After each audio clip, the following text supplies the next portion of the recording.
লম্বা সময় Indian premier লিগে কলকাতা নাইট রাইডার্সের হয়ে খেলেছেন আন্দ্রে রাসেল।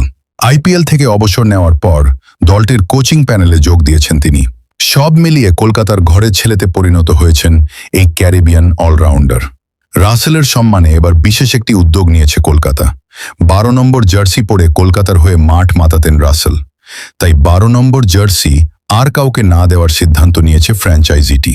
গতকাল মঙ্গলবার এক অনুষ্ঠানে কলকাতার প্রধান নির্বাহী কর্মকর্তা সিইও বেঙ্কি মাইসোর 12 নম্বর জার্সি ফ্রেমে বাঁধিয়ে রাসেলের হাতে তুলে দেন। তাতে লেখা ছিল দ্রে রাস।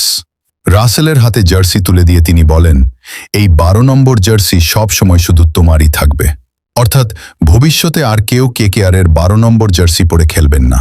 গত মৌসুমেও কেকেআরের অন্যতম গুরুত্বপূর্ণ ক্রিকেটার ছিলেন আন্দ্রে রাসেল। এবার কেকেআর তাকে না রাখায় আইপিএল থেকে অবসর ঘোষণা করেন এই অভিজ্ঞ অলরাউন্ডার।